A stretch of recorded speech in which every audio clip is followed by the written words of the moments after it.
Dear students, in this video you will learn about electrochemical cells. In fact, you will learn about dry cell, lead storage battery, mercury cell, nickel cadmium cell and fuel cell. Electrochemical cells are the devices which convert chemical energy into electrical energy.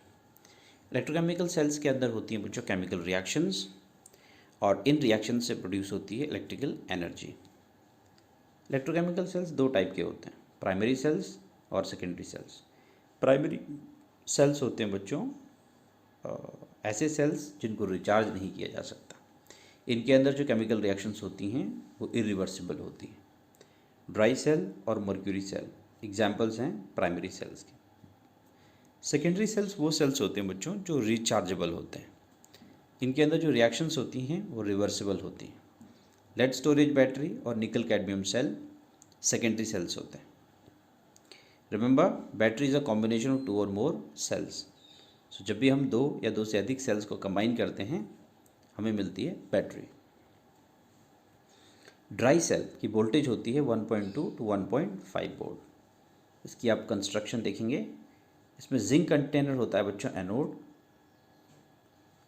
Cathode होती है graphite की rod, आप देख सकते हैं centre में, और ये हमें दिखती नहीं है क्योंकि इसके ऊपर लगी होती है एक मेटल की कैप. इस रॉड के अराउंड होता है मैग्नीज डाइऑक्साइड और कार्बन पाउडर, और उससे बाहर भरा होता है अमोनियम क्लोराइड और जिंक क्लोराइड का paste. Let us see the electrode reactions. At anode zinc is oxidised. So ये जो कंटेनर है वो जिंक का बना हुआ है जैसे मैंने आपको बताया था, और ये ऑक्सीडाइज होता है जिंक टू पॉजिटिव आइंस में.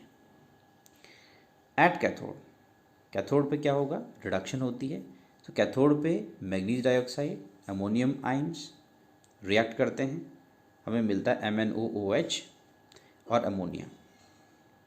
यहाँ पे रिडक्शन कैसे हो रही है बच्चों, मैग्नीज डाइऑक्साइड में मैग्नीज का ऑक्सीडेशन स्टेट है +4 और इसमें MnOOH में मैग्नीज का ऑक्सीडेशन स्टेट है +3.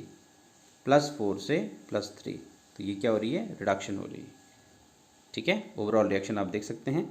Zinc +2 MnO2 +2 NH4 positive, we get zinc 2 positive +2 MnOOH और अमोनिया गैस. अब यहाँ पे जो अमोनिया प्रोड्यूस हुई वो सेल के लिए डेंजरस हो सकती है. This is a gas, so if it gets accumulated too much cell can explode. So ये जो है ये क्या करती है बच्चों, यहाँ पे जिंक 2 पॉजिटिव और क्लोराइड आइंस के साथ कंबाइन करके एक कॉम्प्लेक्स बना लेती है. तो ये सॉलिड कॉम्प्लेक्स होता है, इसलिए ये गैस जो है वो सेल को डैमेज नहीं कर पाती. लेकिन ये सेल्स जो होते हैं ये बहुत लंबी शेल्फ लाइफ वाले सेल्स नहीं होते, क्योंकि इनके अंदर जो अमोनियम क्लोराइड है उसमें जो अमोनियम आयन है वो क्या करता है, कोरोड करता रहता है जिंक को. तो बहुत लंबे समय तक रखने से क्या होता है, इन सेल्स के अंदर लीकेज हो जाता है, यानी जो जिंक है वो यूज्ड हो जाता है ना, केमिकल रिएक्शंस में, जिसके कारण जो अंदर का पेस्ट है वो बाहर आने लगता है, यानी लीकेज हो जाता है. तो ये बहुत लंबी शेल्फ लाइफ वाले सेल्स नहीं होते हैं. इनफैक्ट अब इन सेल्स को थोड़ा मॉडिफाई किया गया है. एल्कलाइन जो है इनके अंदर सिस्टम यूज़ किया जाता है, जैसे KOH sodium hydroxide in place of ammonium hydroxide.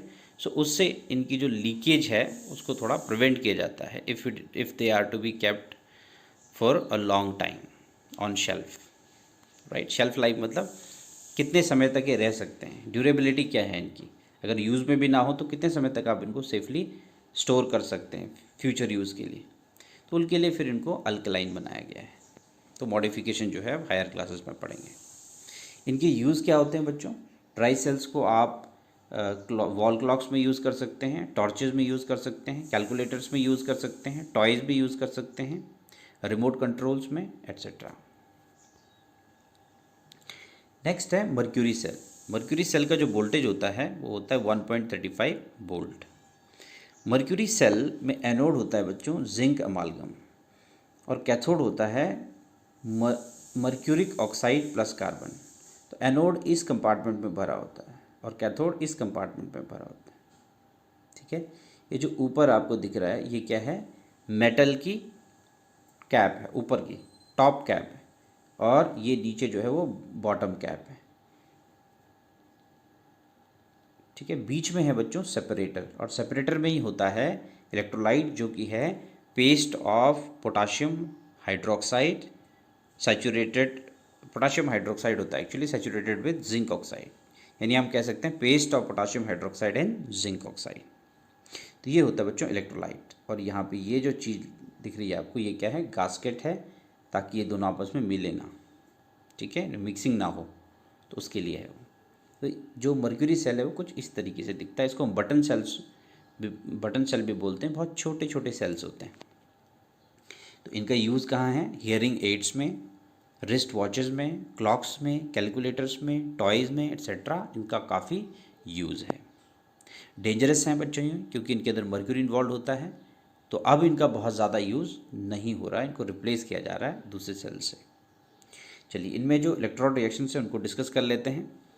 Anode पे, जैसे मैंने बताया था आपको, एनोड पे जिंक है, तो जिंक जो है वो यहाँ पे देखिए इस तरह से रिएक्शन करेगा। ये OH नेगेटिव इलेक्ट्रोलाइट से आ रहा है, ठीक है। तो यहाँ पे बनेगा जिंक ऑक्साइड, वाटर, ठीक है, और 2 इलेक्ट्रॉन का हो जाएगा लॉस, ठीक है। तो यहाँ पे क्या होगी, ऑक्सीडेशन होगी।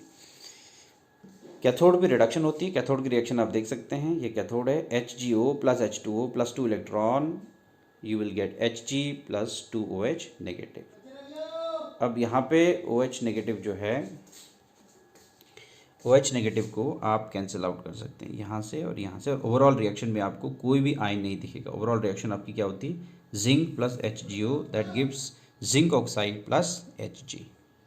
तो क्योंकि ओवरऑल रिएक्शन में यहाँ पे कोई भी आयन नहीं है बच्चों, इसलिए इस सेल की जो वोल्टेज होती है वो बिल्कुल मेंटेन रहती है 1.35 वोल्ट ही, till the time it gets completely drained. ये जब तक ये डेड नहीं हो जाता तब तक इसकी वोल्टेज जो है वो मेंटेन रहती है ना। जबकि ऐसा ड्राई सेल के केस में नहीं होता है, ठीक है। Lead storage battery, lead storage battery काफ़ी कॉमनली नोन बैटरीज है बच्चों। घर में जो इन्वर्टर्स होते हैं उनमें ये बैटरी यूज़ की जाती है, और ऑटोमोबाइल्स में जैसे कार है, बसेस हैं, ट्रक्स हैं एट्सेट्रा, इनमें भी इस बैटरी को यूज़ किया जाता है। ये बैटरी रिचार्जेबल होती है। तो देख लेते हैं कि इस बैटरी के कंपोनेंट्स क्या क्या हैं। एनोड जो है वो होता है बच्चों a grid of lead filled with spongy lead, और कैथोड होता है grid of lead filled with lead dioxide. तो इसमें आप प्लेट्स देख सकते हैं, ये प्लेट्स एक्चुअली क्या हैं, लेड की ग्रिड हैं, जिसमें या तो स्पॉन्जी लेड भरा हुआ है और या तो लेड डाइऑक्साइड भरा हुआ है। तो देखिए इस पिक्चर में जो आप देख रहे हैं बैटरी, इसमें 3 सेल्स हैं, और हर एक सेल की जो वोल्टेज होती है वो 2 वोल्ट होती है। तो यानी इस बैटरी की वोल्टेज होगी 6 वोल्ट। ऐसे ही आप 6 सेल्स को कंबाइन कर सकते हैं, जिससे आपको 12 वोल्ट का पोटेंशियल डिफरेंस मिलेगा। इसमें इलेक्ट्रोलाइट होता है बच्चों 38% सल्फ्यूरिक एसिड, जिसकी डेंसिटी होती है 1.30 ग्राम पर ml। Now let us see the reactions which take place at electrodes. At anode, anode क्या है, स्पॉन्जी लेड है, तो एनोड पे क्या होगी, oxidation. This lead will change to Pb2 positive, that Pb2 positive will react with SO4 negative. This SO4 negative is coming from the electrolyte. तो इन दोनों में जो रिएक्शन होगी इससे बनेगा लेड सल्फेट। कैथोड पे क्या होगा, लेड डाइऑक्साइड जो है it will combine with 4H positive and SO4 negative. Remember these are from electrolyte. So यहाँ पे Pb लेड का जो ऑक्सीडेशन स्टेट है वो है बच्चों +4। तो ये चेंज हो रहा है Pb2 पॉजिटिव में, PbSO4 में ऑक्सीडेशन स्टेट है +2। तो देखिए ये आपस में कंबाइन करते हैं एंड इससे मिलता है PbSO4 + 2H2। So this is the reaction which takes place at cathode. Okay, now this is the net reaction, Pb + PbO2 + 4H positive + 2SO4 negative, we get 2 PbSO4 and 2H2। जैसे मैंने आपको बताया था कि ये रिचार्जेबल बैटरी है। तो देखते हैं कि इसमें रिचार्ज जो है वो किस तरह से होगा। तो जब इसमें जो डेंसिटी होती है सॉल्यूशन की 1.2 ग्राम पर ml से कम हो जाती है तो इसको रिचार्ज करना पड़ता है। तो घरों में देखा होगा आपने, इन्वर्टर्स होते हैं। तो जब आप इन्वर्टर से इलेक्ट्रिसिटी नहीं ले रहे होते हैं, ठीक है, तो उस समय क्या होता है, उस समय वो रिचार्ज हो रहा होता है। अगर आपने उसे यूज़ किया तो उस कंडीशन में वो इलेक्ट्रोलाइटिक सेल होता है। और अगर घर में लाइट नहीं है, आप उससे इलेक्ट्रिसिटी ले रहे हैं, तो उस समय वो इलेक्ट्रोकेमिकल सेल होता है। इलेक्ट्रोलाइटिक सेल में आप जानते हैं बच्चों कि जो रिएक्शंस होती हैं वो नॉन सपोर्टेनियस होती हैं, यानी आप इलेक्ट्रिसिटी दे के रिएक्शन करवाते हैं। तो देखिए यहाँ पे क्या हुआ, कैथोड और एनोड, ये समझना पड़ेगा आपको, ये है क्या।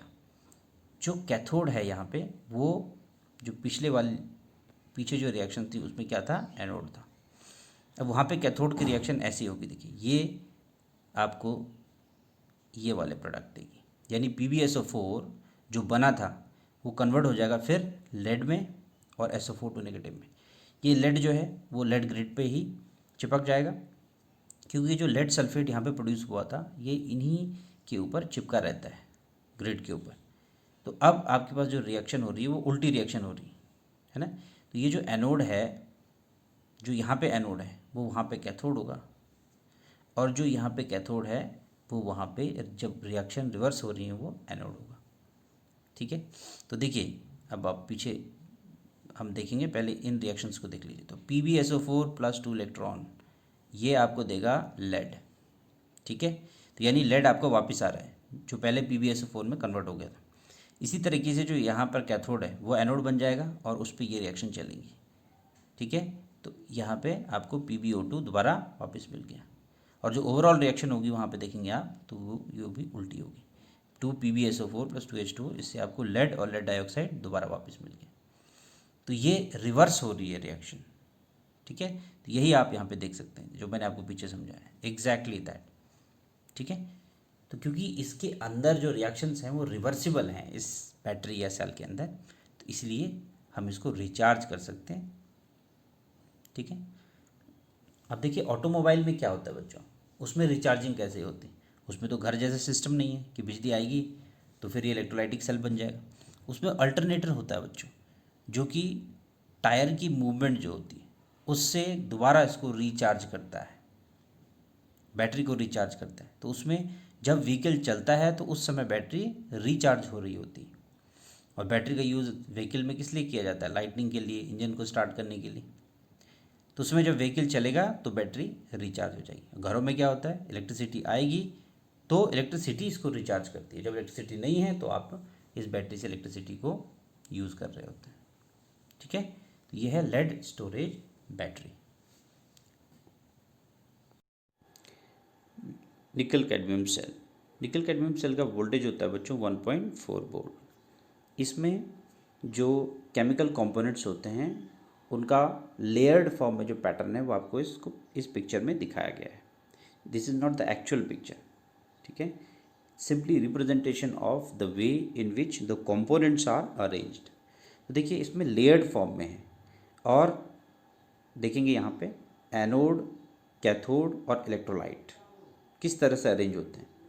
तो यहाँ पे जो कैडमियम है, ये कैडमियम की जो लेयर है ये क्या एक्ट करती है बच्चों, एनोड, कैडमियम एनोड है यहाँ पे, कैथोड है निकल डाइऑक्साइड, और यहाँ पे जो इलेक्ट्रोलाइट है वो क्या होता है, पेस्ट ऑफ पोटाशियम हाइड्रोक्साइड और सोडियम हाइड्रोक्साइड। ये बीच में सेपरेटर भी होता है, देखिए दो लेयर्स के बीच में। अब यहाँ पे एनोड पे जो रिएक्शन होती हैं वो आप देख सकते हैं, इलेक्ट्रोलाइट से जो OH नेगेटिव मिल रहा है, cadmium reacts with that to form cadmium dioxide, और यहाँ पे 2 इलेक्ट्रॉन का लॉस हो रहा है, ऑक्सीडेशन हो रही है। कैथोड पे आप देख सकते हैं निकल डाइऑक्साइड रिएक्ट्स विद वाटर, है ना, फ्रॉम KOH, ठीक है। इस प्रोसेस में 2 इलेक्ट्रॉन का गेन हो रहा है, तो निकल +4 ऑक्सीडेशन स्टेट से चेंज हो जाता है +2 ऑक्सीडेशन स्टेट में, तो निकल बन जाता है NiOH2, और यहाँ पे 2H नेगेटिव भी बनते हैं। ओवरऑल रिएक्शन में आपको OH नेगेटिव नहीं दिखेंगे बिकॉज वो कैंसिल हो जाएंगे, यहाँ से और यहाँ से ये दोनों कैंसिल हो जाएंगे। तो ओवरऑल रिएक्शन रहेगी बच्चों कैडमियम + NiO2 + 2H2O, इससे मिलेगा कैडमियम डाइऑक्साइड और cadmium CdOH whole twice, cadmium hydroxide और निकल हाइड्रोक्साइड बन रहा है।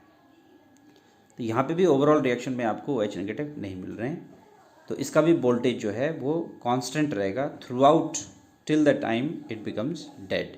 मोरोवर इसके साथ एडवांटेज ये बच्चों कि ये क्या है, रिचार्जेबल है। और इसका जो यूज़ है वो कहाँ होता है, इसका यूज़ होता है पोर्टेबल पावर टूल्स में, फोटोग्राफी में, हैंड हेल्ड जो लैंप्स होते हैं उनमें, फ्लैश लाइट्स में यूज़ होता है, इमरजेंसी लाइट्स में यूज़ होता है, वायरलेस टेलीफोन्स में यूज़ होता है और टॉयज़ में यूज़ होता है। तो ये काफ़ी इंपॉर्टेंट सेल है। Fuel cells. These are those cells in which certain substances like hydrogen, methane, ethane, etc., which are used generally as fuel, are used for the production of electricity. Now, we know that they can be used in thermal power plants to produce electricity, but in fuel cells, the system of production of electricity is different. You can see the setup in this picture. इसमें आप देख सकते हैं बच्चों, ये दो electrodes हैं, ये कार्बन के इलेक्ट्रोड्स होते हैं, पोरस होते हैं। इनके बीच में आप देखिए पोटाशियम हाइड्रोक्साइड है जो कि यहाँ पे इलेक्ट्रोलाइट है, और यहाँ पे गैसेस की कॉन्टिन्यूस सप्लाई रखी जाती है। जैसे जो हम फ्यूल सेल डिस्कस कर रहे हैं वो है हाइड्रोजन ऑक्सीजन फ्यूल सेल। तो इसमें एक तरफ हाइड्रोजन और दूसरी तरफ ऑक्सीजन की सप्लाई की जा रही है। एनोड क्या है, तो एनोड जो होता है इस पर देखिए, ये इलेक्ट्रोड जो है वो एनोड है, नेगेटिव इलेक्ट्रोड है। तो इस पर क्या हो रहा है बच्चों, hydrogen combines with OH negative from electrolyte, इससे वाटर मिलता है और 2 इलेक्ट्रॉन्स प्रोड्यूस हो रहे हैं। अब ये जो इलेक्ट्रॉन्स हैं इनका यूज़ होगा कैथोड पे। देखिए, तो ये इलेक्ट्रॉन जो प्रोड्यूस हुए यहाँ पे, ये कैथोड पे जाएंगे एक्सटर्नल सर्किट से, और कैथोड पे जो ये ऑक्सीजन है it combines with water present in KOH। ठीक है, तो यहाँ पे वो जो इलेक्ट्रॉन थे वो यूज़ होंगे and you will get 2 OH negative. तो ओवरऑल रिएक्शन को आप इस तरीके से लिखते हैं, H2 + 1/2 gives us H2। This is overall reaction. ठीक है, तो यहाँ पे क्या प्रोड्यूस हुआ है, वाटर प्रोड्यूस हुआ है। रिएक्शन क्या है, hydrogen combines with oxygen to produce water, और इस रिएक्शन से देखिए बाहर के सर्किट में इलेक्ट्रॉन की मूवमेंट हुई है, यानी इलेक्ट्रिसिटी का प्रोडक्शन हुआ है। तो ये जो फ्यूल सेल्स होते हैं बच्चों, इनके कुछ एडवांटेजेस होते हैं। ये पॉल्यूशन फ्री है। देखिए यहाँ पे कोई भी और सब्सटेंस प्रोड्यूस नहीं हुआ है, कोई पॉल्यूटेंट प्रोड्यूस नहीं हुआ है, वाटर प्रोड्यूस हुआ है। तो ये क्या है, पॉल्यूशन फ्री होते हैं। दूसरा, इनकी एफिशिएंसी काफ़ी ज़्यादा होती है, 70 to 75%। जो दूसरा तरीका है इलेक्ट्रिसिटी प्रोडक्शन का थर्मल पावर प्लांट में, जैसे मैंने आपको बताया था, उसकी जो एफिशिएंसी होती है वो 30 to 40% एफिशिएंसी होती है। लेकिन यहाँ पे जो है एफिशिएंसी काफ़ी ज़्यादा है, यानी आप यहाँ पर जो फ्यूल है उसकी जो एनर्जी है उसको 70 to 75% इलेक्ट्रिसिटी में कन्वर्ट कर पाते हैं, जबकि थर्मल पावर प्लांट में ऐसा नहीं होता। वहाँ पे आप जो हीट मिल पाती है आपको हाइड्रोजन या मीथेन या इथेन को बर्न करने से, उसका केवल 40% ही आप इलेक्ट्रिसिटी में कन्वर्ट कर पाते हैं। तो यहाँ पे एफिशिएंसी काफ़ी ज़्यादा है। ये कंटिन्यूस सोर्स ऑफ एनर्जी है। आप यहाँ पे जो गैसेस हैं उनकी सप्लाई कंटिन्यूस रखिए, आपको कंटिन्यूसली जो है वो एनर्जी यानी इलेक्ट्रिसिटी मिलती रहेगी। तो it's a continuous source of energy. इस सेल का जो वोल्टेज है वो होता है बच्चों 1.3 वोल्ट। कब, जब आप 1 बार प्रेशर मेंटेन करें गैसेस का और टेम्परेचर हो 298 केल्विन। ओके, तो ये जो सेल्स हैं बच्चों बहुत अच्छे हैं बिकॉज पॉल्यूशन क्रिएट नहीं करते, एफिशिएंसी ज़्यादा है, कंटिन्यूस सोर्स ऑफ एनर्जी है, लेकिन थोड़ा कॉस्टली भी होते हैं बिकॉज इनके जो इलेक्ट्रोड्स होते हैं, जैसे मैंने आपको बताया था, उसमें कुछ मेटल्स को आप इम्प्रेगनेट करते हैं, जैसे प्लैटिनम, सिल्वर। ठीक है, फिर डिफ़िकल्टी सेल के साथ ये है कि आपको जो गैस की सप्लाई है वो कॉन्टीन्यूसली रखनी पड़ेगी, और थोड़ा सा इसको कॉशियसली जो है सेटअप को हैंडल करना पड़ेगा बिकॉज इसमें गैसेस हैं जो कि हाईली कंबस्टिबल होती हैं, जैसे हाइड्रोजन है तो हाईली कंबस्टिबल गैस है, तो थोड़ा सा इसका हैंडलिंग में प्रॉब्लम हो सकता है। इन सेल्स को यूज़ किया गया था बच्चों अमेरिका के अपोलो मिशंस में, स्पेस मिशंस में। ठीक है, थैंक यू।